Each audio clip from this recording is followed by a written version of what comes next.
Brutally Speaking podcast is proudly sponsored by Rockabilia.com. For over 30 years, Rockabilia has been the go-to destination for all things band merch.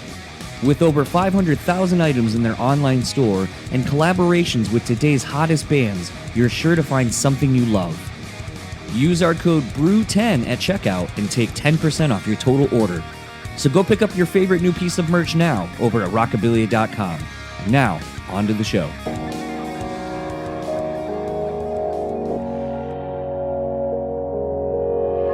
Say you have to have a lot of passion for what you're doing. This rings true because it's so hard that if you don't, any rational person would give up.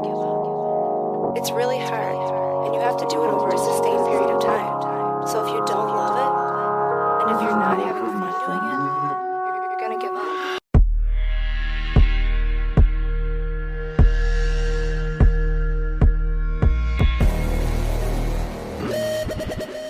What's up, everybody? Welcome back to another episode of the Brutally Speaking podcast.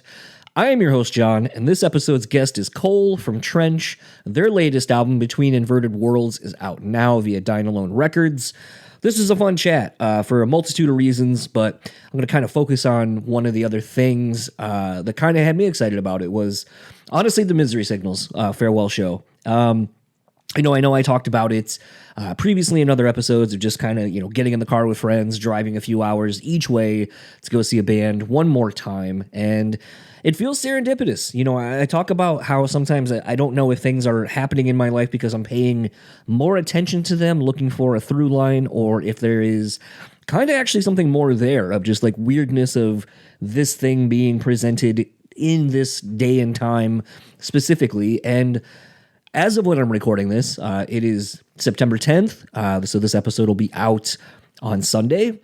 And today, when I woke up, it has been announced that Refused are calling it a day for a multitude of reasons. Writing kind of was on the wall about 2 years ago with one of their guitar players leaving, but it's a thing where, I sent a text to two of my friends when I was like, hey, Chicago, one more time.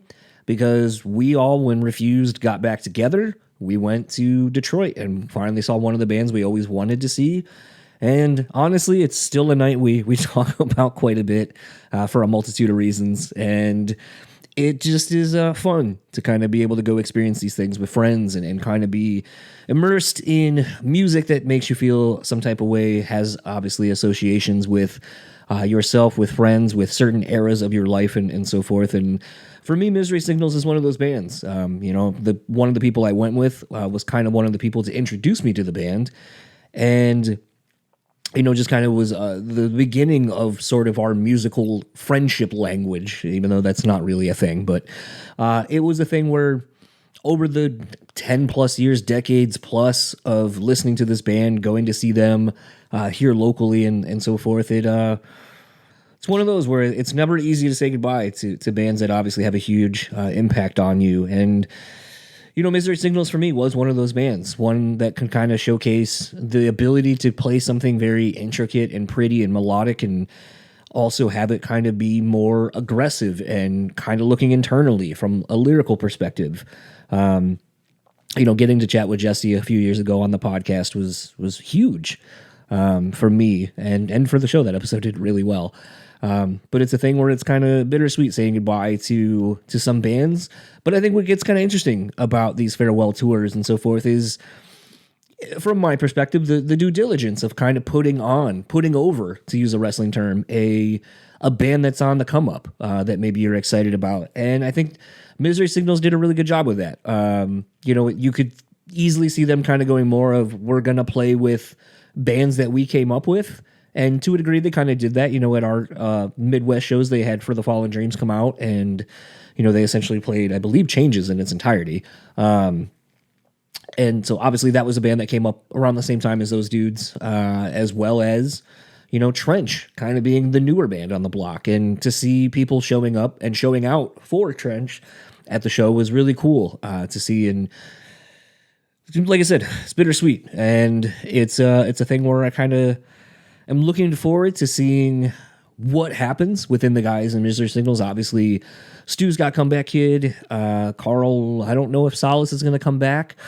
I don't know if the Morgan brothers are going to do something. I don't know if Kyle's going to do anything, or Jesse, or anybody. So there's a lot of uncertainty as to what we may or may not get moving forward out of the funeral of sorts, the burying of one endeavor. And, this episode does kind of focus a little bit more heavily on Misery Signals, but, I had just seen the show, I think, about a week or two before when I did the chat with Cole. But obviously now, like I said, it's funny. Here I am recording this episode kind of thinking back to the end of Misery Signals, the getting to go see the farewell show, going to experience that with friends. And here I am literally today about to embark on the same thing to go, see the Refuse for one last time and put that band to rest and the memories associated with them in a live setting and so forth. But Between Inverted Worlds, it's a great record. I think anyone who listens to this show is a fan of Misery Signals or any of the bands that are typically on this show, I think you're going to find something that you really like. They're kind of doing it in a way that it feels like something that I have nostalgia for, that it's like, oh, this is that band that scratches this itch that I don't hear anymore, but it's a newer band and they're doing it. And as you'll hear in the conversation with Cole, there's a lot of thought and intent put into what they're doing, as well as being appreciative of the things that they get to experience and the people they get to work with and tour with. And this is just one of those bands that I think gets it. There's not really a better way to put it. And there's really not much else to say. You can kind of hear I'm losing my voice a little bit. So let's get into my conversation with Cole, and I'll see you all on the other side of it.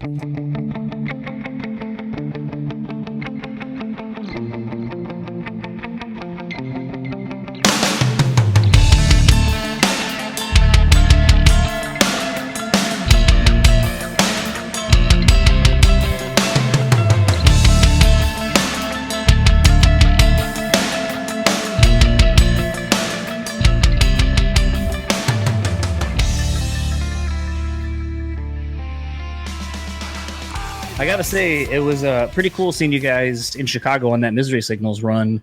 Unfortunately, I couldn't be as active as I wanted to be because it was about a week before my foot surgery, so I had to stay far away from people that potentially were going to step on my foot and make it worse. But it was really great getting to see you guys, and I think the Misery Signals camp did a really great job of putting together a really great lineup of bands that kind of are very similar to what they do, but kind of even branch out a little bit further than what they do. So how was that run for all of you? Oh man, it was amazing. Easily the best tour we've ever done.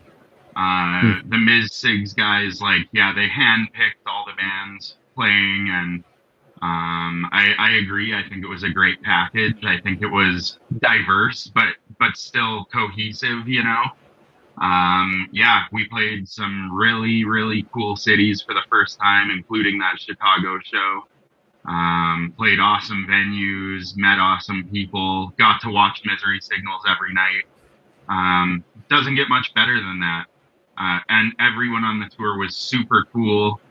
We all got along really well, which is the dream for a tour like that, So we're about to go and do the Canadian leg in a little less than a month. And this time, instead of Foreign Hands, there's a band called A Morning Star playing those shows. So yeah, it should be awesome, man. I'm stoked it's not quite over yet. Yeah, it was kind of funny. My friend Damon, that's in For the Fallen Dreams, that played those two Midwest shows with you guys. Yeah, I know Damon. It's funny because we were talking about what does it mean to kind of see the end of Misery Signals, a band that for both of us I think is a pretty big band as far as our musical influences and just kind of a timestamp of us growing up and kind of finding our own bands and genres and so forth. And it's funny because Damon's band that he's from, A Virtue, what the band sounds like now does not sound like what they used to sound like, and they were a pretty much direct Misery Signals stand band for the longest time, which from a local perspective, it was really awesome to get to see that. But we were kind of talking about what this show was going to mean, this line of shows and so forth was going to mean, and it sucked because, like I said, I couldn't see anything because I'm also shorter in stature. And so when he was like, I think I've cried about like 3 times tonight. What about you? I was like, everything sounds great. I can't see anything. And then he pulled me up during the last song for Misery Signal. So I got to see that side stage. So that was quite an incredible thing. But you know, something I always kind of find interesting, because obviously you guys have ties to Jesse, at least on the last album, you know, doing a feature with you guys. What is it? How is it to tour with bands that you obviously look up to? And what is it that you take from hitting the road with them? Because obviously all of them have been kind of road dogs for so long that I feel like you would be hard pressed not to learn something from them. Oh man, it's very surreal to be able to go on tour with a band that I also grew up listening to. It was about 06 or so, 07 when I found out about Misery Signals. I was like 16 or so. So super young. I feel like things have like come full circle for me. Like I'm touring with one of my favorite bands of all time, you know. We do have connections to Jesse Zaraska. He's a great dude. He's from our province. He's from Alberta. He's from Edmonton, so just a couple hours north of us. And yeah, they've been pretty much legends to us for our whole lives. So to be able to tour with them is amazing. Like you said, we've learned a lot. Like they are road dogs. They're professionals.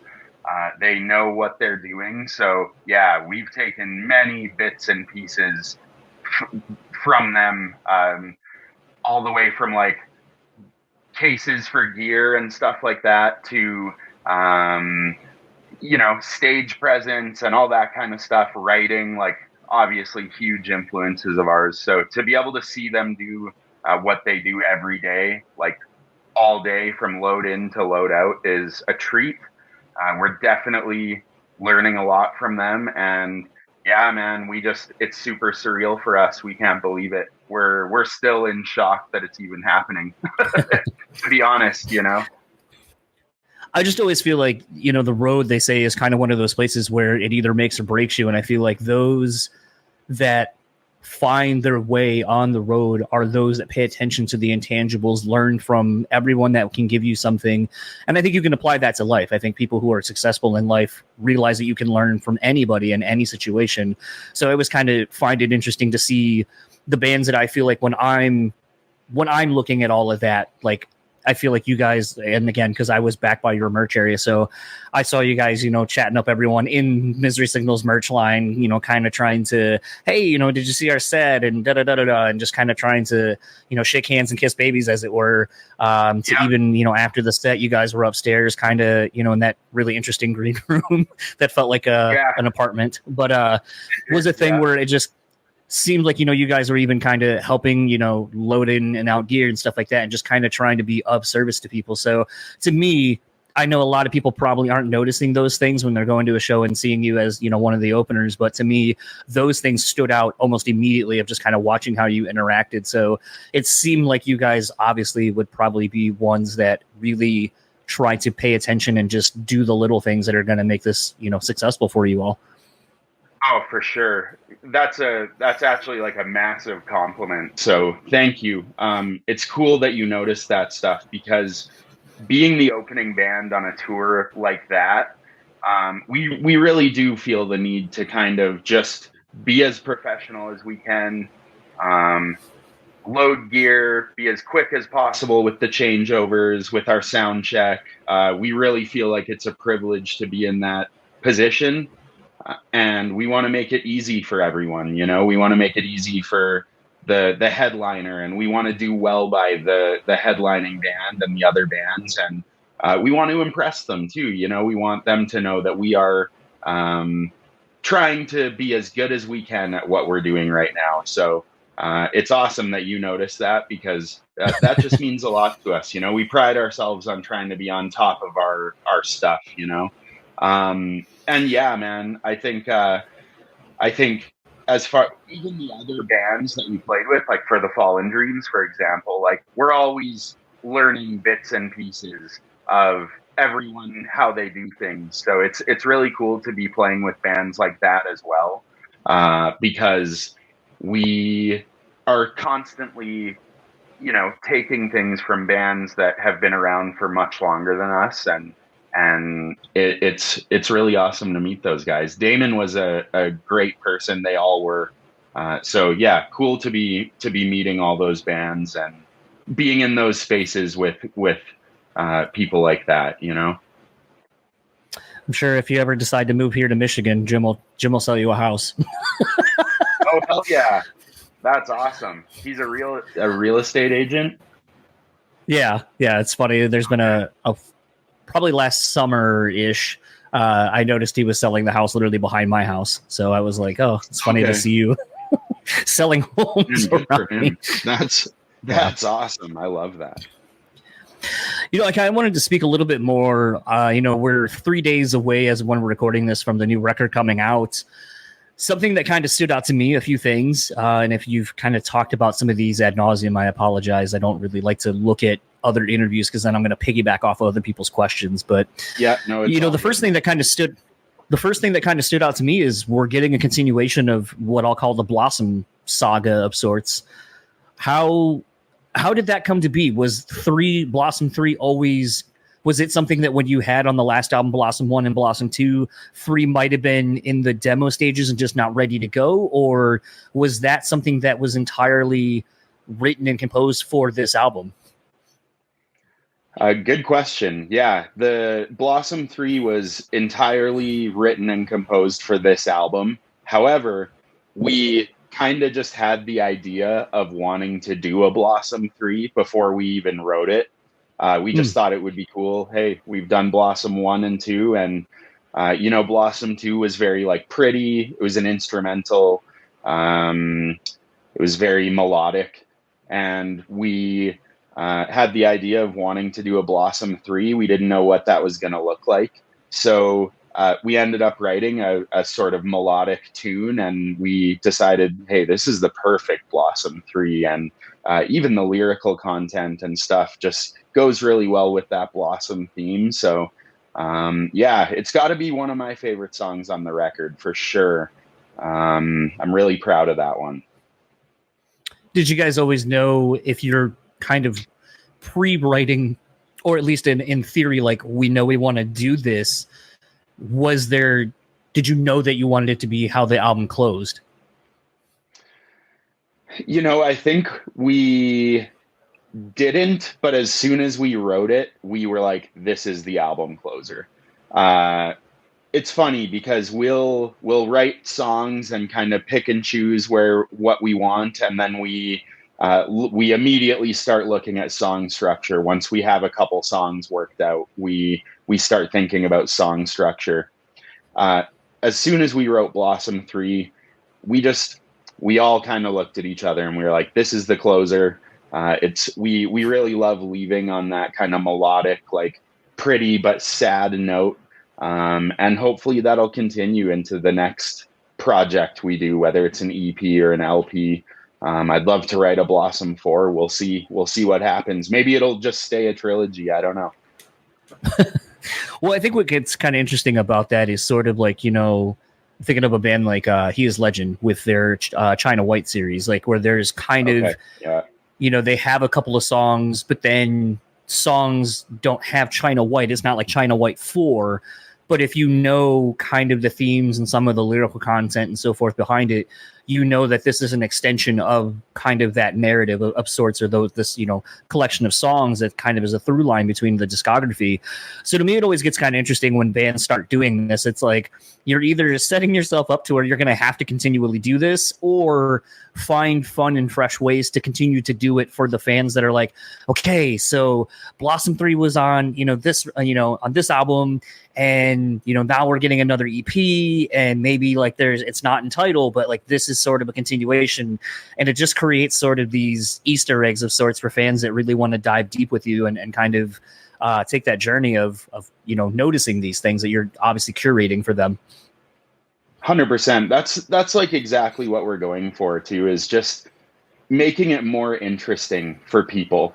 We're all kind of nerdy, music guys, and we love to tell stories, and we love for our music to be a little more than just something you listen to. Like, we want it to be something you think about. Visually, our shows, we want it to be aesthetically pleasing. Like, we want it to look cool. So I think with the Blossom thing, it's a matter of, will it happen organically, or are we gonna, we tend to not want to like force ourselves to do things. So if things just aren't feeling right, we probably won't do it. But when things happen organically like that, and you just kind of look at your bandmates and you're like, this is it, right? And we're just like, yeah, we all agree. Then that's when it's the best. And so that was Blossom 3. And man, I hope we can do it for a project. Maybe it'll be like 2 LPs down the road. You never know. But yeah, I appreciate that you're aware of like the Easter eggs and stuff, because that's what we're going for, is just making it a little more unique, a little more interesting. Well, I think I say this so much, and I don't know if it's something that I'm trying to focus on a lot more in my own personal life, or if it's something that is permeating into a lot of the art that I'm checking out. But I feel like there's a lot of intent. And I feel like you guys, from the album artwork to track listing to even, I would say, song titles, for as much as some people may think that they aren't as relevant, where it's like, we had a working title, then we just threw this over here because of whatever. But it's like, I feel like you are a band that is very mindful of what you are doing, what you're presenting. Nothing is being done just because. There's kind of a bigger reason for it. And so to me, to kind of negate that, I feel like is sort of, doing you all a disservice from all the attention and effort you put into this product, quote unquote. Oh man, it's funny because like we are everything we do, we do with intent with this band. But we'll go to a jam sometimes with wanting to jam the set a couple times or whatever, and we'll end up just sitting there talking about like, should we do this? Like we talk about every little tiny thing, all the way down to like the liner notes of the records and the colors of the records. And last night we met up because we need to reprint merch for this Canadian leg we have coming up, and it's going through numbers and talking all the little intricacies. Should we do a back print on this one? Do we need a sleeve print on this one? So we're definitely we put everything into this, and all the way down to the track listing. So it's just, we're passionate about the band, and it's fun for us, and this is what we love to do. So we try and have control of everything for the most part. Even before we present stuff to our label, we're just like, here's the artwork, here's the track listing, here's the pre-productions. Like, we try and be as prepared as possible before we like hand anything into our label, or even say, hey, we're ready to do another LP. We try and have some stuff to show them. So yeah, we're very we move with intent for sure. I mean, it seems like your output is pretty consistent. So is it safe to assume that you guys are constantly writing, even if individually, between, releases and so forth? Like, I would feel like you probably already have a couple of demo ideas for whatever is going to be the next EP or album. Is that a safe assumption? Yeah, we're pretty consistent. We're definitely have some ideas moving for our next album, whether that's an EP or an LP. I'm not too sure yet, but we were very aware that, right when we finished recording and dropping this album that's about to come out, that we were going to have to keep writing. I find the thing that gets in the way is shows and tours, honestly. So yes, those pesky things. Yeah, right. As amazing as they are, it's really hard to write on the road, depending on what tour you're on and how busy it is. But I find it decently tough to write on the road. Usually one of us will have an idea or a riff or something and just like bring it to the group, and then we kind of either send it back and forth or we collectively work on it. We don't really have like a super structured writing process, but But yeah, I find that, even when we were writing this record, it took so long because we did a little tour with Madball, and then you're like, hey, we gotta get ready for the tour and like play the set and get tight. So our time kind of goes into that. There was a few weeks there when we were doing like 2 jams a week, a writing jam and then a jamming jam, just so we're covering all bases. So we try. We went to the UK last year. That like totally stopped our writing and progress with the record for like a good couple of weeks, So, but we try and stay as consistent as we can. We definitely, we all live pretty close to each other. So it's like decently easy to just get together and start riffing and chatting and coming up with ideas. So yeah, we're definitely working on new stuff. We want to be consistent. We want to be putting out music consistently. So, yeah. I'm either making a lot of this or it's something I'm just focusing too much on. But when kind of looking at all the album artwork between the singles, EPs, full lengths and so forth, it's interesting to see that you guys have clearly kind of chosen a color palette, like you're saying in this color wheel of greens, yellows, neons and so forth, and some darker colors. But also even I feel like there's sort of continuity between the art itself, like between everything. Like it's almost telling sort of a narrative in picture format itself. How long does that process take? Because I know getting artwork from someone, especially if it's not done by any of you, can take, months to get done. So the planning that goes into all of this just seems like it would be such an arduous process to be like, okay, I came up with this idea. Do we need to tell the artist now so they can get the ball rolling? So by the time we're finishing our end of things, it'll kind of maybe be aligned. Or have you just gotten to be able to work with an artist or a group of artists that just you kind of are able to give a few words and they're just able to nail it? Yeah. So it was pretty much the first thing you explained. It's pretty much like we got an art idea and we have a rough timeline of when our album needs to be submitted. Let's talk to the artist like now and get the ball rolling on that. We've been lucky. For the last 3 projects, we worked with Water Street Phantom, Stace. Okay. His name is Stace Forand. He's an amazing artist and tattoo artist. He's actually from our city. He does like very cool, like kind of spacey biomech, just wild art. So he's really worked with us to hit our timelines and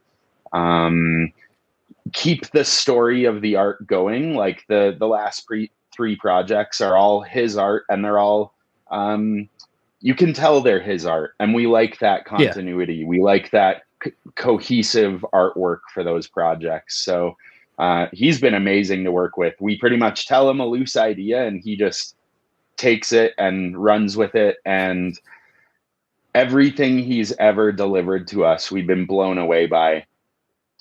He did an anime video for us for a couple of the tracks off of this album, and it's on YouTube right now. And it's called Divided Between New Skin. And it took him about a couple years to do that anime. So that just goes to show how far in advance we plan. And we actually ended up writing a couple of the songs like to the anime because he started to send us some clips of it and stuff. So it kind of felt like we were like scoring a movie. It was really cool. But yeah, being able to work with Stace has made the art aspect of things really, really easy, really fun. He's super impressive. It's kind of mind blowing that we work with him. He really is top notch. So, well, it kind of made me wonder, and you sort of hit on it a little bit, but it's like, to me, you guys feel like a band that if you were to, and as much as this has become oversaturized in, the music space landscape, of doing like a compendium of some sort of like a graphic novel or something like that, and especially with a lot of your use of electronics and kind of what I'll call more atmosphere, especially on the new record, I think you guys have really pushed that side of yourselves a lot further. And so when listening to the album, it just feels very cinematic, like the scope of it. And like I said, it feels like, especially from my perspective from Blossom, to this, and I guess even Encased in Chrome to a degree. But it just feels like it's the evolution of you guys of almost kind of being more of like this cinematic band. Like you're thinking more soundscapes and kind of creating a full piece of music versus like, here's this collection of 10 songs and this is what it is, and tent, like I said. So to me, I kind of was wondering if there has been maybe a especially with the music videos, if there has been an idea of kicking around, maybe of being like, is there some sort of a through line or a narrative that we can create, or do we need to do one ourselves and create our own kind of world, our own graphic novel, and kind of start venturing into what that looks like as a band and as a brand, for lack of a better term? Oh, totally. Like we have for sure thought about like creating a world or a planet and characters and a narrative. And I think it started with that anime. We kind of like it features like a planet and a character, and we really want to build on that. So a graphic novel would be amazing. Like that would be awesome. I think we wanted maybe even one day do another anime that is kind of linking to the last one, and just build on that world. We've thought of a lot of things. We thought about doing like trading cards, with characters and worlds and stuff like that, almost in the vein of like I don't know if it would be like a Magic the Gathering or something, but just like really epic, like art scenes on a card. I thought that would be cool. And even just our album art, like just keeping that consistent and keeping those colors and those worlds consistent and stuff like that. I think that's important, So yeah, absolutely. We do want to keep building on these worlds and creating something, creating like a world for Trench to live in, basically. I just always feel like sometimes when I'm kind of looking at all these things, I'm like, again, am I making too much more of this than it seems like it is? Or is this really sort of the elemental foundations of like all these things kind of coming together into a bigger project? And, some people I understand are that ambitious, and some people are just like, no, we just kind of, I don't know, we thought this would be cool, so we did it. Or we wanted to challenge ourselves in what we could do. Like, can we do an anime? Can we, we know that that's going to take X amount of time and years. Can we do it? Can it be of a level that we think is worthy of being put out? Or is it something we try and we realize it's not really us? And I think like in all of that, I think it's just interesting to see how people push themselves to different creative freedoms and peaks and valleys and so forth. And how do they navigate that? Because I feel like a lot of us probably have these grandiose ideas, but maybe talk themselves out of it. For sure. And for us, I mean, this band has become so much more than just like a few guys playing instruments, so like you said, yeah, everything we've done with intent, trying to make it more than just listen to our record type thing, trying to make our live show more than just like, hey, stand there and watch us for 25 minutes. Like trying to make it, like you said, I think a great word to describe it is like cinematic, theatrical, an entity and a brand as well as a band. And that's what makes it super fun for us. We're able to get out a lot of our creativity, whether it's music or art or merch designs, or for me, like I produce all the electronics and the ambient stuff. So for me, that's like a really fun outlet that I am super passionate about, and tying the record together, or when we write our live set, like making electronics and stuff to tie our songs together and stuff like that. So yeah, more than just a couple of guys playing instruments. We've really just used this as an outlet for us to do, I don't know, whatever, whether it's, art or music or video. So yeah, I feel lucky that the guys in my band are same wavelength, and we all just kind of click with all this stuff, you know? So yeah, it's been fun, man. How challenging has it been, now that you got another record coming out? You've been doing this since what, 2019, 2018, I think, if my memory's right? I think like 2016, 2017, but obviously lost a few years to COVID, where it was like standstill type thing. So I don't know. I've lost track of time a long time ago, but I think like 2016, 2017. Okay. What I was going to say was, I think what gets interesting in a band in your position, and, this, to some listening, this may sound like a backhanded compliment, and I don't mean it to be. But obviously, having to kind of pay your dues, kind of being like the first of four on a package tour and so forth, you may have fans that obviously want to hear older material, but, you got to try to get the new people with the new material and push the new material.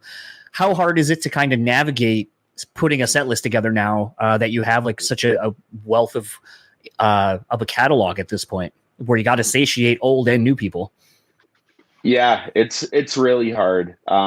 We try to put a little bit of everything in there. Like, what would people want to hear? Like, what are people listening to on our Spotify? What videos are people watching? Like, we try and take everything into account when it comes to that kind of stuff. But there's some songs that are quite old that are, on old EPs that we still play live because they're just like bangers live and really good like crowd interaction songs and stuff like that. So I know with the upcoming Canadian shows, we're going to add a couple new songs. We already play a few new songs in there. So the record will be out.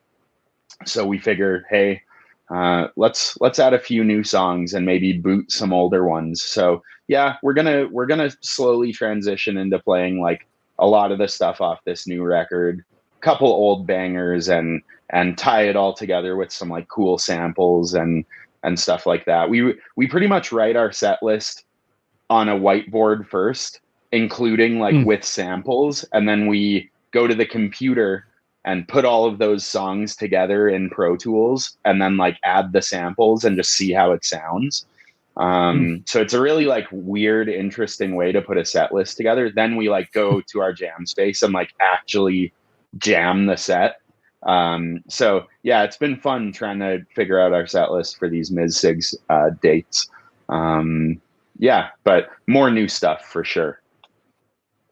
I kind of wanted to talk a little bit about, the guest features on this this album, because I always find it interesting, how you as a band arrive to, it'd be great if whoever, was on this, like, writing with someone else in mind, because obviously that's, if they're not in your band, that's sort of a thing where it's like, how do you figure out the ask? Like, okay, it could be, Stu or someone from Comeback Kid or whatever, or it could be, these people, or, figuring that out and then having it kind of ride on, well, if they'd say no, do we try to figure out something else for this part that may not sound like it, we hear it in our head?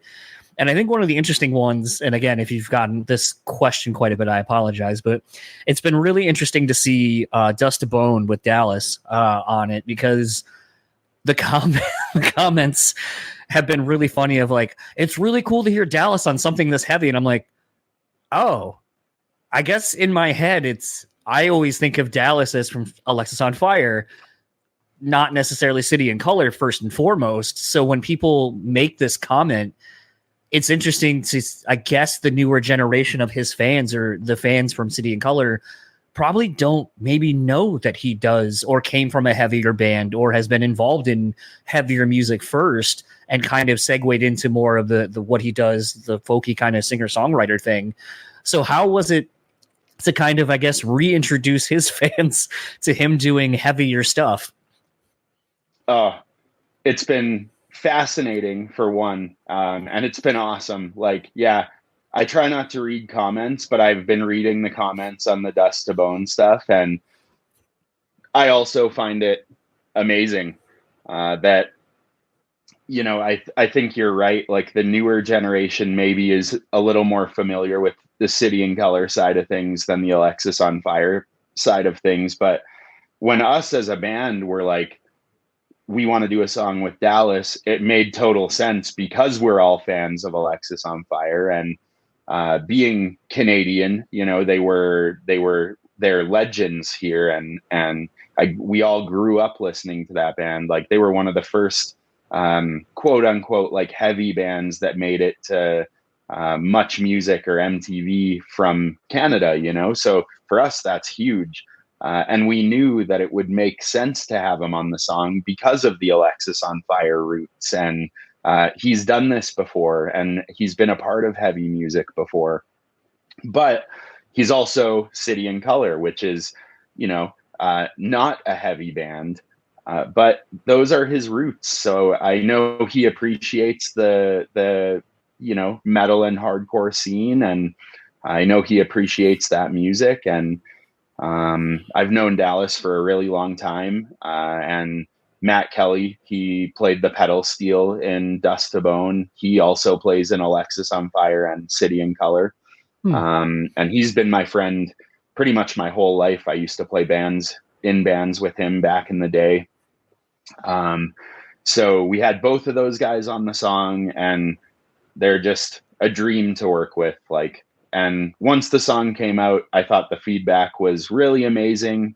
I think we're roping in a lot of City and Color fans that may not normally listen to heavy stuff. And I think that's cool because maybe it'll, maybe they can explore new genres because of that, which is really sweet. And the comments have been awesome, generally positive. But I remember an article came out in Revolver and they called us country infused hardcore, which I thought that was quite funny. I thought that was a very interesting way to describe it. It didn't make me mad or anything. I just thought that was an amazing way to describe it. I don't know if I would agree with that, but yeah, still pretty sick. Not necessarily. I would say if anyone's got that genre cornered, it would be Gideon at this point. Sure. Yeah. Like real country infused hardcore. Yeah. Yeah, absolutely. But I mean, I think even the breadth of the guests you have, obviously having Cult of Luna, Wake, City and Color, Comeback Kid. It's really interesting, this new world we live in where it's not featuring the person, it's featuring the band. And for the longest time, I was like, I don't get this. I don't understand why that's a thing. And then someone was kind of explaining with the DSPs how they work. It makes it easier for you to track the band. So if you like this, okay, now it's going to come back and Comeback Kids thing, or it'll City and Color, or the artist page.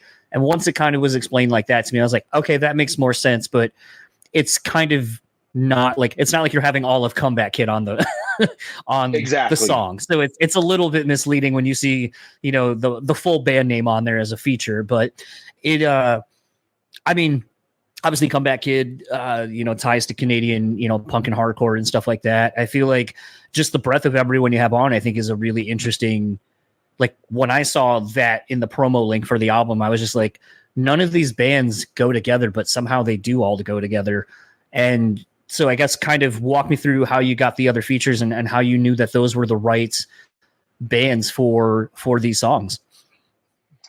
Yeah, all of our features pretty much are based on relationships that we have with those people. Every feature we got is a friend of ours, that plays in a band that we love.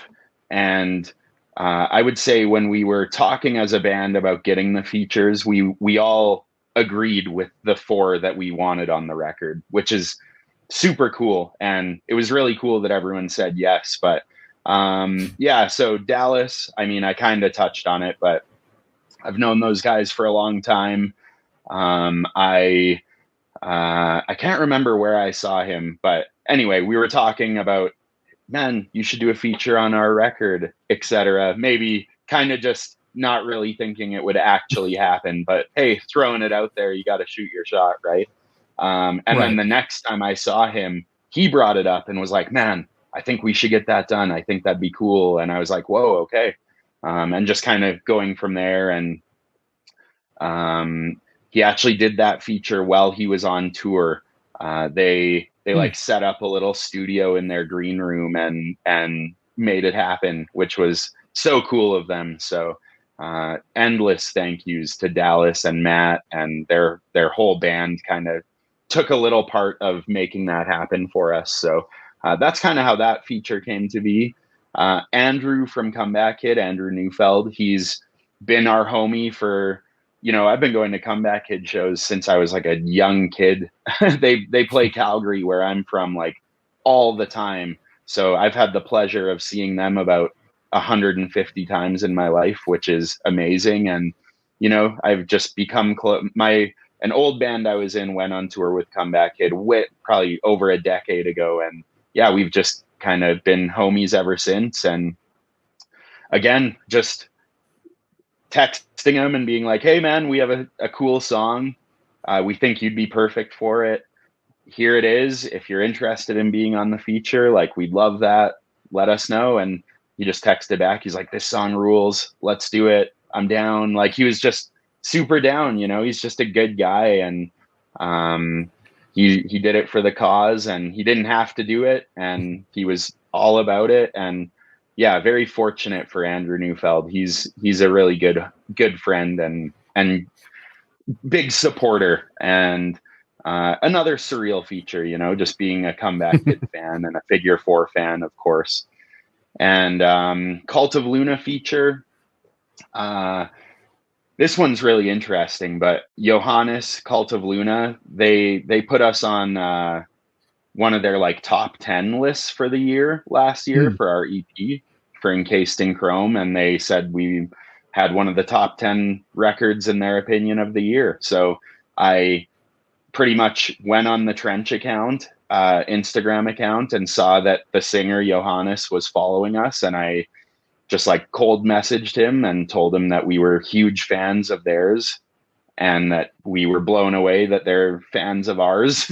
And, that we were very honored that that's the case. And Johannes ended up asking us to play a festival he curates in London, England, with Cult of Luna and Napalm Death and some crazy, crazy bands. So yeah, when we were in London, we went for food with him and broke bread and hung out all day and just bonded with the guy. He's such a great, great guy. And yeah, we again, I kind of just asked him, hey man, would you be down to do a feature on our record? And him being like already into Trench, he was just like, absolutely. Like, it was funny too. He's like, just tell me whatever you need, I'll get it done. And he probably sent me his feature back like a couple days later. Like, he worked really quick on it. And it just, I can't wait for the masses to hear it, because what an epic feature it is. And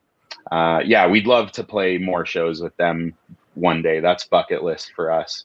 And then the last feature is Kyle from Wake. Wake's a kind of blackened death metal band from our city, Calgary. Sort of recently signed to Metal Blade Records. They are so damn good. It's ridiculous. We're all fans of theirs. Kyle's voice is absolutely insane. He was a shoe-in. He was one of the first features that we were just like, we need Kyle on the record, right? Like, that's a necessity, because he's from the same city. He's our buddy. We hang out with him all the time. I see him all the time. We go to shows with him all the time. We're like, we need this guy on the record, just because he's like the homie, has a crazy voice. And we kind of ended up like writing a song for him that was gonna fit his voice. We wanted it to be like really epic, and we wanted to be able to plop his voice in there, and it just would make sense and it would be perfect. And he came to our little studio and recorded there, and yeah, it was just super fun. And it's like, I'm honored to have him on the record too. And I can't wait. I feel like we're very, very, we got hooked up with the features big time. I think they're very diverse. I think they're, like you said, I'm I'm proud to be able to bring a bunch of genres of music together onto one album and make it all like sing in harmony with each other. You know, I think that's something that we set out to do, and we thought that would be unique. And we wanted a good amount of features on this record. So 4 out of 10 songs are features, which is cool. I was also interested when I got the record to see them, 3 of the 4 back to back to back. It was like, oh, yeah. Okay, like that's wasn't expecting that either. So to me, it was kind of interesting to see them all, you know, stacked up against each other like that. And again, like I said, was one of those that it's like it seemed like everything was kind of very intentful, and that these kind of all kind of go together in a weird sense. But to, like I said, to see features, you know, so close, and especially for a quote unquote newer band, you know, I feel like, you know, someone, you're kind of doing the thing that I think like a band like Knock Loose, I think, has done a really great job with, where you're paying homage to the bands that inspired you. So like, you know, your City and Color, you know, Comeback Kid, Alexisonfire, but then kind of bringing in some of the newer, you know, Cult of Luna, Wake and stuff like that into what you're doing. And it's kind of always great to see bands, you know, just kind of not being afraid to put other people on, or like, you know, put their friends on and shit like that. So to me, it's always great to kind of see that, and just kind of bands paying, like I said, paying it forward to those that, you know, inspire them. But then also I think it's sort of the thing that a lot of people aren't really doing much anymore, but the cosign, because it's like, you know, Comeback Kid, City of Color been doing this for, you know, Dallas been doing it for what, 2, maybe almost 3 decades in some instances. So for them to kind of want to still have their finger on the pulse of what's going on new, close to their hometown, you know, from their, you know, native country and all that kind of stuff, and just kind of co-signing, you know, a band like yourself, I think is also really huge, and obviously speaks to the level of what you're doing, and I think the integrity of what you're doing. So I, as a almost 40-year-old now, look at these kind of things and go, this is, you know, a passing of the torch to a degree. It's paying homage. It's kind of doing all these things. Or I guess to use a shirt, the shirt you're wearing, a reference, you're putting someone over at this point, you know? Right. Yeah. Oh, I saw the Bret Hart. Yeah, you got it. It's definitely like a passing of the torch type situation. Like I can't express to you how lucky we feel that these bands are putting us on and putting us over and passing us the torch, and, you know, having trust in us to be able to take their art as well, right, and do good by it, you know. I think we want to get a Dallas Green verse and have it be like the best thing we can write, and try and push it in all the right avenues and be really strategic with it, because we know, man, we have a Dallas Green verse. Like, this is a big, huge, massive deal, and we can't mess this up. You know what I'm saying? So it's like, yeah, we're super aware with what these bands are doing for us. And it also just goes to show, like, they all still have their fingers on the pulse of what's going on in like current music. And like, I'll sit there and talk with Dallas about like current bands that are not very big that he is like bringing up to me.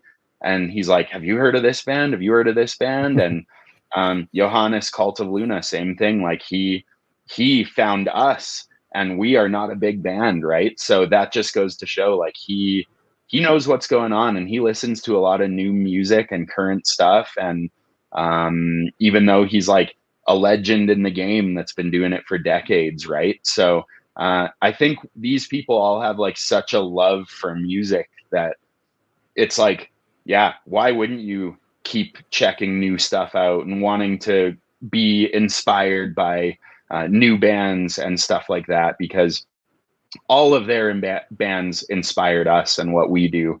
And I'm sure they can get inspiration from checking out new music too. So yeah, that's just the way it goes. But it was really cool to see that, like, yeah, all these people still are aware of current bands and new bands, and, you know, A lot of them still go to hardcore shows in their cities and stuff. So yeah, really, really, really cool to be able to work with those folks. Kind of shifting gears a little bit because, as of when we're recording, SummerSlam just happened this past weekend. Did you watch? No, not yet. I haven't watched wrestling. Man, I haven't watched wrestling since before I went on tour, which was like over a month ago, because I was so busy and just couldn't like commit to anything. So haven't watched SummerSlam yet, and I'm gonna watch it, but I just haven't yet.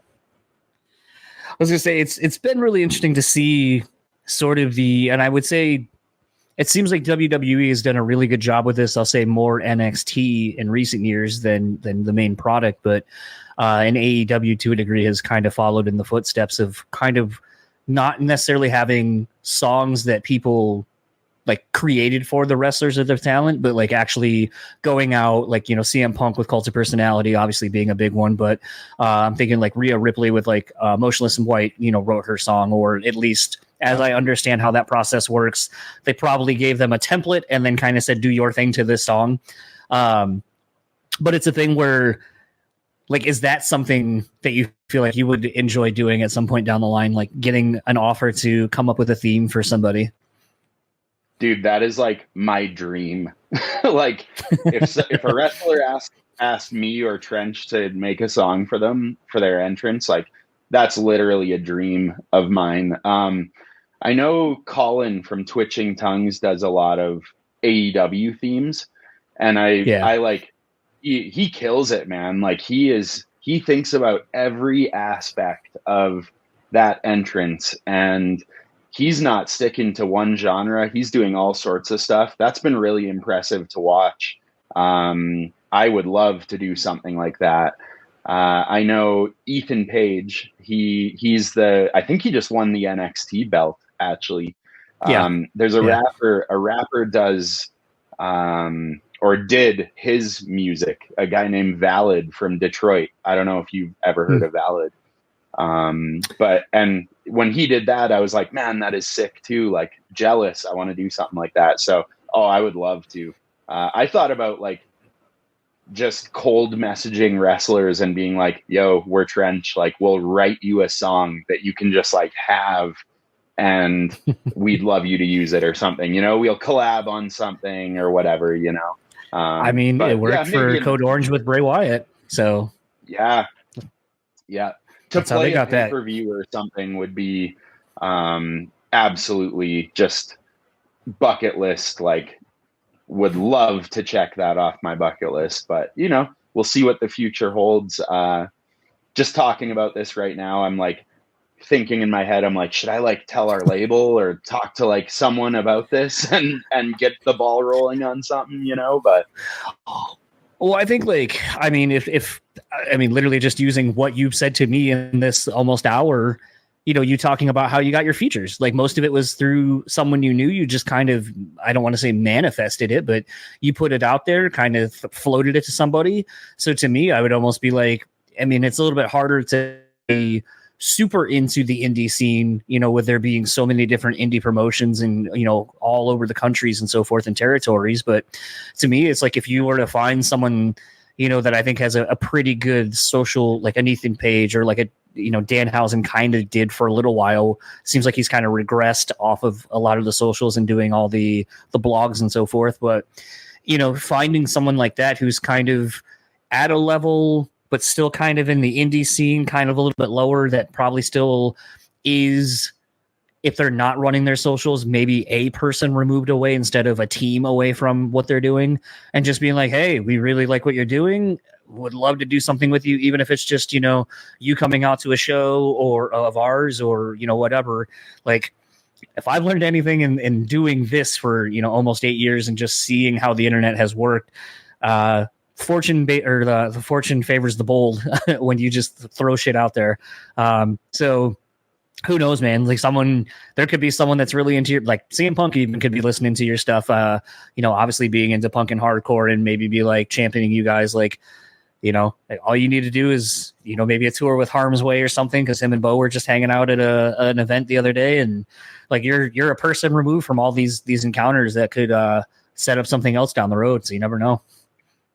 Man, it's so true. Like it's funny just thinking about like shoot your shot, because you never know. That's like I was talking to the guys last night, and I was like, man, so much that has happened for us has happened because we've like taken the risk and like put ourselves out there and like messaged this person or sent the record to someone or cold emailed someone. So man, you're not wrong. Like I'll see what happens after this record comes out. I'll send some messages, and if we lock in a wrestling theme, I'll come back and we'll talk about it and stuff. I think that'd be so sick. It was manifested here, Well, I mean, like, this is going to sound, and to those listening, I can already hear the hate comment that's going to come out of me saying this. But getting to have Jesse from Misery Signals on right around the time of Ultraviolet coming out, that was like I had asked him before, I think right around the time of the Malice 10-year tour, I think I had asked him to maybe come on and do something.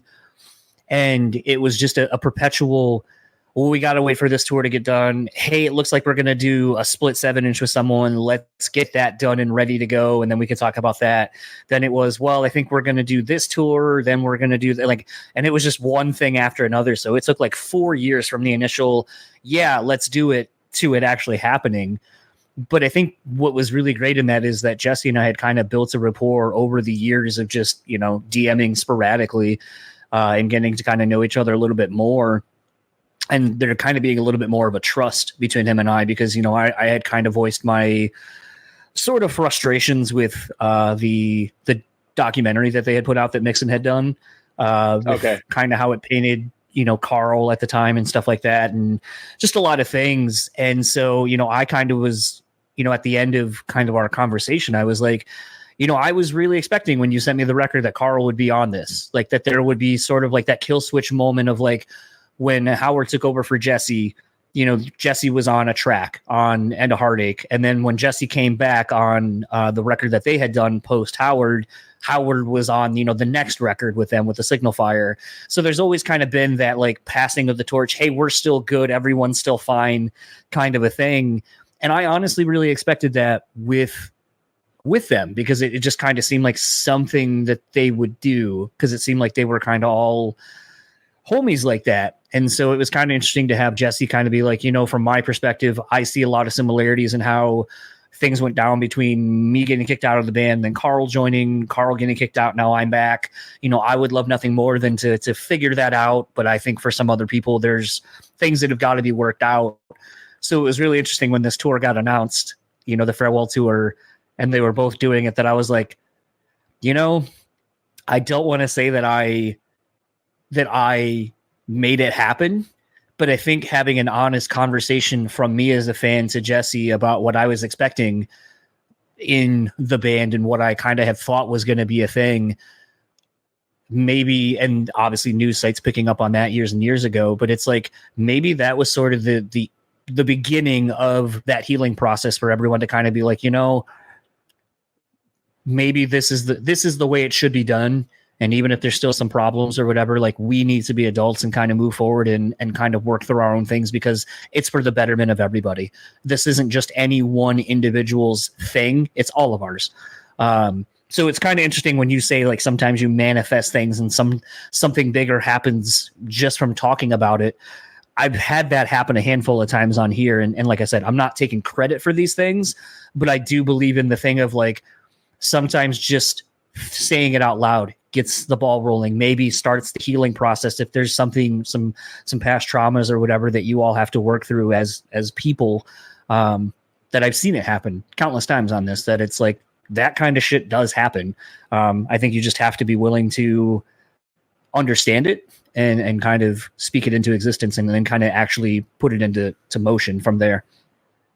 For sure. Yeah. I was like, I as well was curious how this tour was going to be with both Jesse and Carl doing vocals. I'm like, how were they going to switch off, or were they each going to do like half the set, or how was that going to work? And man, they just did it so flawlessly. Like they intertwined so perfectly on that tour, and it's such a treat to get to see both of them in action for their respective songs. And I don't know, it was kind of somewhat of a magical thing to see in person every night, you know, was both of them just crush their songs and having a great time doing it. And like Carl hasn't lost it at all. Like that dude just killed it every single night. And, you know, Jesse, same thing. Like he just gave it his all every single night. And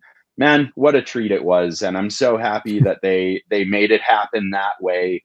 And I think it's not only important for them, but it's important to people like you and I, like the fans of that band that, you know, liked multiple records from Misery Signals and want to see multiple songs. And for me, super cool to see them with Carl again. And then with Jesse, same night. Like it's just, yeah, what a wild thing. And like you said, it probably all started with a conversation, maybe the one on your podcast, you know, or maybe the one that you had with Jesse that was like, hey, maybe it got his brain going a little bit there, and, you know, we could make this happen. But yeah, just, I love those dudes. They're such beauties. And I'm so happy they're doing it the way they are for the last shows. Yeah, I think I mean, you guys are going to get to do, I think, if the touring, all of the farewell touring in my head is right, you're doing the last shows, period, with them, right? Because there's no more, we are. Tentatively, there's no more after this run, right? In September? Yeah, the only ones we're not doing are Furnace Fest, which is, right, I'm not too sure when. And they're about to go to Europe, like in a couple days, Europe. I think, actually, or in like a week. We're not doing Europe, but yeah, we're playing like their last shows, which is super cool. And it's like, those shows are in our neck of the woods. Like they're all Western Canada.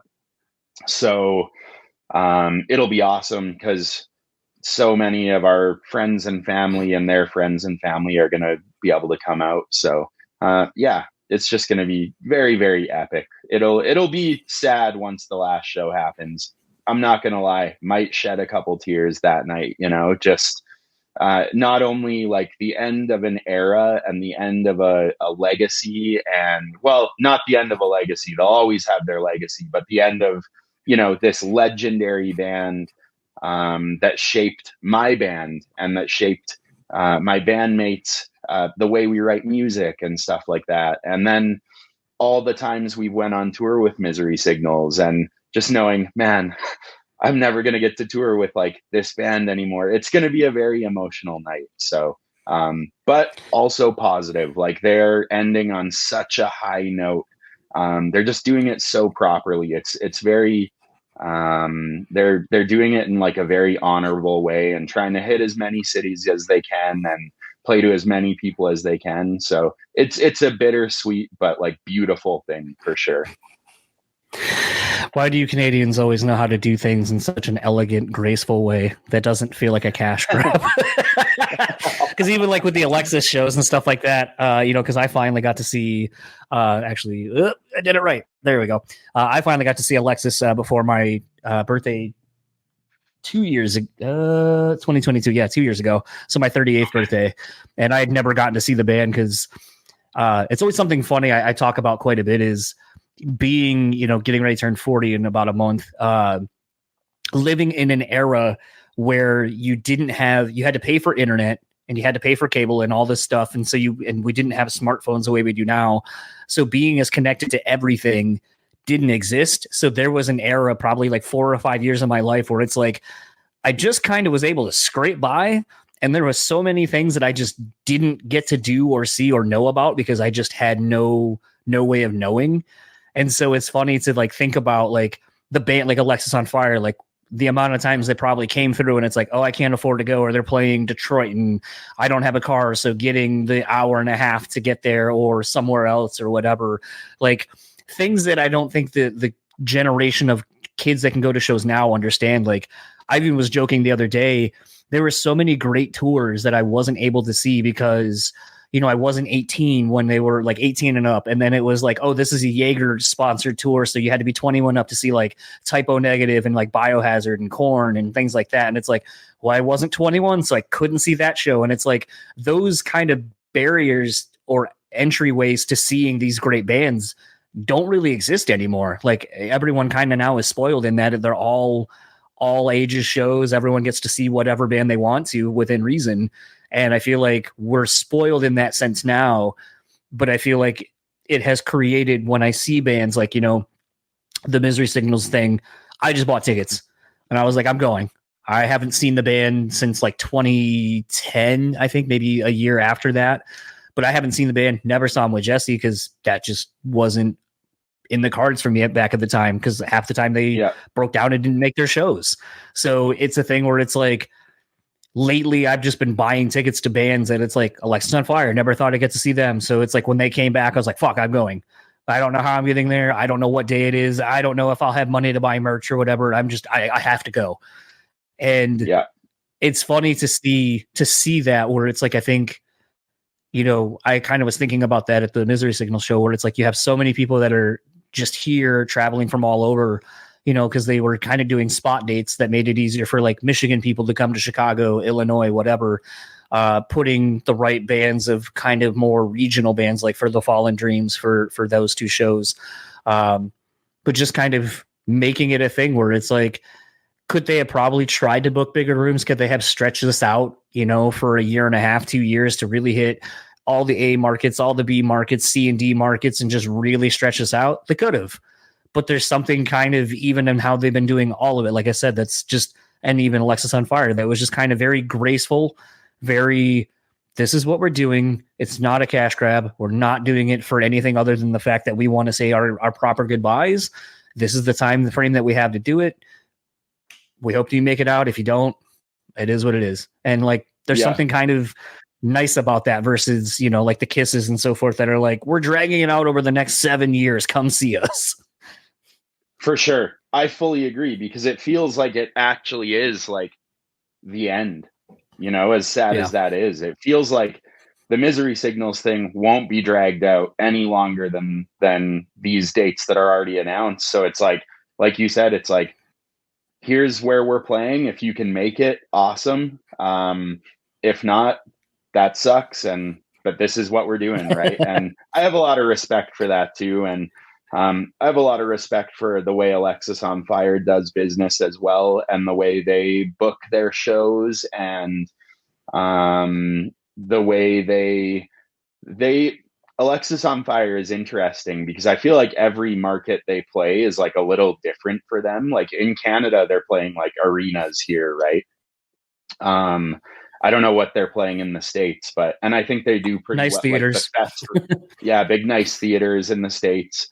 And then I think like overseas, they're doing like the fest runs, you know, playing to like 40,000 people and stuff. So it's cool that they can they're malleable to their markets as well. And man, and all of this stuff is the kind of stuff that like we're slowly learning as Trench, and like the bits and pieces that we're like, okay, like it pays to run your business with like elegance and respect, you know, and it pays to like treat your fans and the people that listen to your band with respect. And because I'm watching like some of the biggest bands do that, right?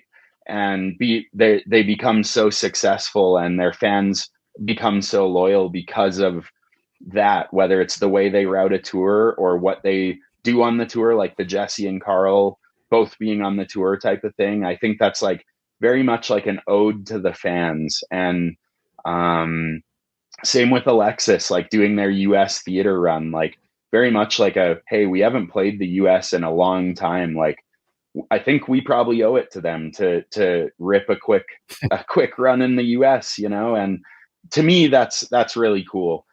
If Trench is around for the next decade or two, like we want to do the same thing and like do right by the people that are listening to you and that are fans of you and that are essentially fueling what you're doing. So yeah, man, it's like shout outs to those bands. They're doing it right. They're setting a good example for all of us, like up and comers, for sure.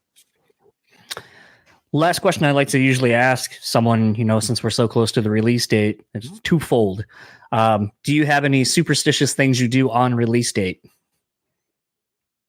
Not really. We usually get together on release day and try and, be together and celebrate. It's hard to do anything else on release day than just be kind of relieved and this massive sense of relief when the thing is like finally up on streaming and stuff like that. It's like, dang, let's get together and like have a coffee or a drink or something and like just be like, one collective sigh of relief, But yeah, not really superstitious about anything. We just kind of, we roll with the punches and stuff. And then the other favorite question I like to ask, and I think you kind of already hit on it earlier, but I'll still ask it anyway. Obviously, I make a big point to kind of talk about the process and the journey of putting out a record that, in a lot of cases, because of, vinyl production and so forth, like in how far ahead of everything you have to be, you might have been sitting on this record by the time you got the final mix and master for 5, 6, 7, 8 months to a year, possibly. What are you most excited for everyone to hear now that it'll no longer be just yours, that it'll be everybody's at that point on Friday? I've been thinking about this. It's funny you are asking this question, but what I'm most excited for people to hear is the record front to back with no missing songs and stuff. I love that you can see the track listing on Apple Music and stuff like that. But when you listen to it, it doesn't line up how we intended it to. So I'm really excited for people to just listen to the record front to back, doing what they love doing best, whether it's lifting weights at the gym or going for a walk or drinking a beer or drinking a coffee or whatever. I hope that, you can listen to the record front to back and it can inspire you or make you feel a certain way, or it can get a couple headbangs out of you or whatever. But that's what I'm looking forward to the most is the whole experience, how we intended it to be. Well, I'm looking forward to everyone hearing this record. By the time they hear this, the album will have already been out for probably a few weeks, maybe a month at this point, just kind of given the space of where all my other stuff has to line up. But was looking forward to doing this. I was telling your publicist, I almost was going to talk to you guys because I had gotten the confirmation that we were going to do this when I was literally in Misery Signals merch line, and I was directly across from you guys. Yeah. So it was a thing where I was looking at my phone going I almost just literally wanted to be hey, we're doing a thing, one of you and I, in about a month or so, once this run's done. Oh, dude, that's awesome. That means that I was at that show at the same time, emailing our publicist saying, yeah, we're good to do that. So that would have been funny. We could have shown each other our phones being hello, yeah, what's up? That's cool, though. I always find it kind of interesting in those points, where it's we're not doing the thing at that point. So it just would be and it's all obviously loud and just chaotic at a show. So it's I could see me trying to be so we're gonna, and you're yeah, man, whatever. Right. What? Sure, whatever. I don't know. And you're okay, that was great. Oh man. Really awkward so on my end. I love that. Yeah, I feel maybe I even saw you at the Chicago show. You look familiar, so I probably saw you a couple times there. Yeah, like I said, most of the time I was where you were standing at merch, kind of on that corner where they had the little step when you walk into the venue, was pretty much right there the whole show, because that was because no one was trying to block the camera view that was the filming that was happening, right behind your merch, between them and For the Fallen Dreams merch. And then Right, also there was typically the long line to get back to the merch area. So like I could use that as a buffer that I knew no one was going to really start a pit right behind me or anything like that. Cause like I said, I was trying Yeah, to just man. not get stepped on. Right. Yeah. Well, I'm glad you didn't get hurt at that show or stepped on or something. And man, I do the same thing. I try and like go where it's going to be the least violent and Oh no, where usually that's where I want to be. I just couldn't be. Is it? Yeah. Man, Yeah, I like. Yeah, let me get in it. Let me get in it, and I'll be a part of it. Like, right when this foot injury started happening, and I knew that like it was bad. I think like the day or two after I got my X-rays to start all this, I had just gone to see Better Lovers, and there was nothing more disappointing. Like I had a great vantage point. I was like on an upper level of a 420 cap room, so I was able to see. But like when you're just watching a room just go off like that, you're like, I want to be in that. That looks like fun. FOMO. And to not be, you're just like, this sucks. Man, that is a good band to just watch, though. They are so sick live, Better Lovers, the light show and everything. I was very impressed by that band live. Yeah. Well, I would assume with the new record, you guys will be hitting the road pretty hard over the next probably 18-ish months, I would assume. So hopefully there'll be plenty of opportunities for you to dip down here into the States and selfishly hit up Grand Rapids, because I don't want to make the drive to Detroit because all the construction and stuff, it just sucks. But hopefully be able to rip a gig and be able to rip a hang at the next gig. And I won't just awkwardly be like, hey, I got an email about you guys. Right. Yeah. Now we know each other, so we'll for sure rip a hang at the next gig, man. And I think we will be coming to the States sooner than later. So I'll keep you posted. Awesome. I'll let you know. And if we're in your neck of the woods, for sure. Absolutely. Well, enjoy the rest of your day. And last question for you, where can anyone find you or anything you would like to plug online? My personal is Cole the God everywhere, Instagram, Facebook, whatever. And then the band is at Trench with an underscore under each letter everywhere. So yeah. And if you've never heard Trench before, check out the record. Would love to hear what you think about it. And, we love feedback. We love talking to people about this stuff. And I think there's a little something for everyone on that record, regardless of what genre you like or what kind of music you listen to. So yeah, that would be, those are all my plugs. There you go. Well, enjoy the rest of your day, and happy release day a couple of days early. Thank you so much, man. Thanks so much for having me as well. So that was my conversation with Cole. Want to thank him once again for taking the time and chatting. Really looking forward to seeing what this record does for this band. Like I said, Trench is one of those bands that I think, if you've been paying attention to what they've been doing the last couple of years, I think this is the record that's going to kind of put them on the map on a bigger sense of the scale. I'm really looking forward to seeing what they do from here, because there's stuff that as we were saying on this record that I think is kind of expanding into their songwriting, into what the band can kind of harness and become fully realized potentially on the next record. I see that kind of being, this is the start of the growth, and then I think the next record will really be the one that kind of breaks this band in a way bigger sense. And it's exciting when you kind of find that band, when you kind of peripherally hear the underground talking about, like, this band's really cool, you got to see them live, you got to hear the records, you got to hear the songs.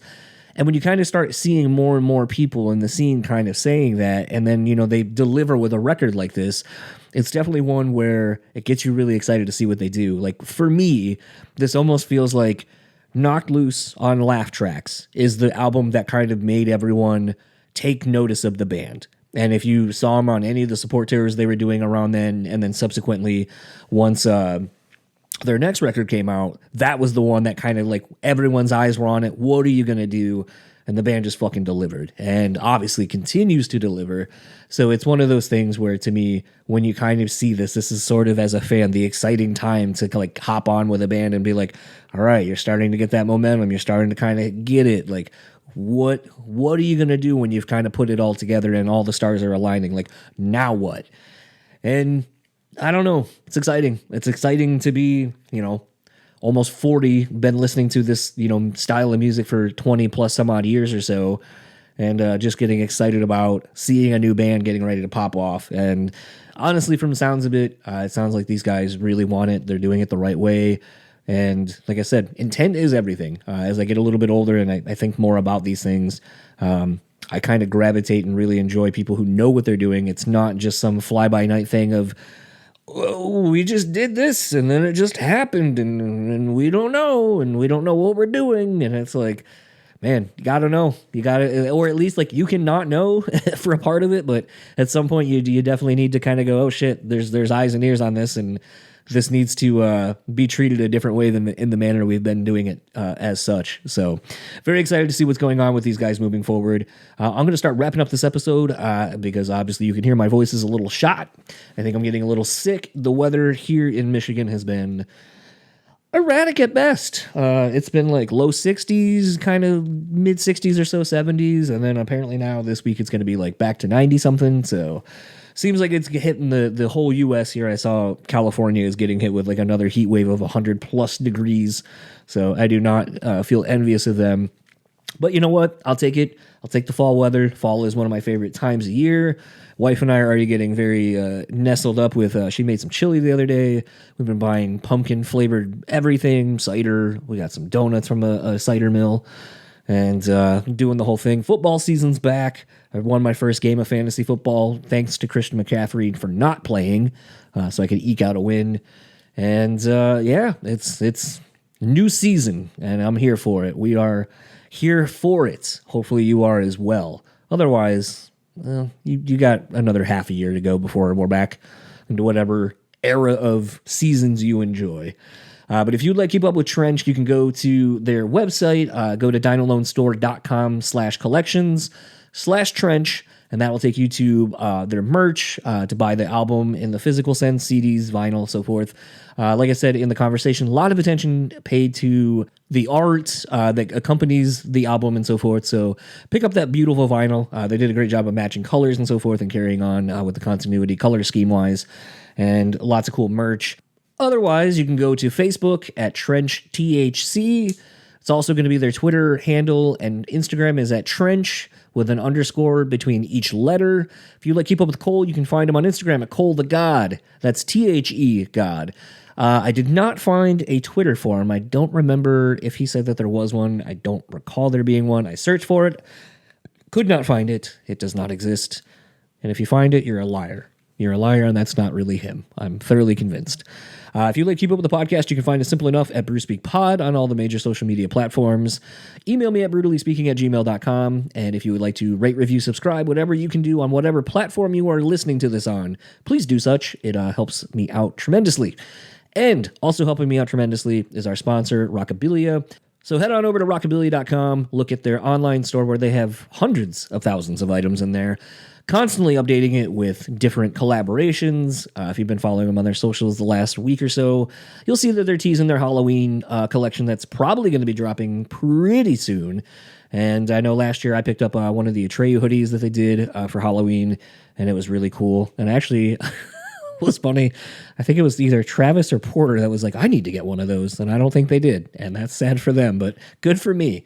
And also, if you would like to keep up with Rockabilia, you can find them on Instagram, Facebook, Twitter, all those things. They're in the show notes. You can use our code BRUTALLY at checkout, take 10% off your total purchase order. So save some money around the holidays. Grab something, whatever the collab happens to be. Although based on social media posts, it seems like it's going to be Ghost for sure for one of them. But it may not be. You have to keep up with them to find out. So head on over to their store, keep updating. But like I said, just follow them on their socials, and that should help when they drop the Halloween drop. So... And for the Brutally Speaking podcast, I am John. I will see you all next week where we have Brian from Fame on Fire to come and talk about their latest album. That was an interesting chat, kind of digging into the tarot card theme of the record. And, I love me some little bit of supernatural things. So I guess kind of fitting, we're getting into Halloween. We're kind of talking about some spicy, supernatural tarot card reading things. I didn't really put that together when I was doing the episode, but here I am now kind of making that correlation. So I will see you all next week. Enjoy the rest of yours.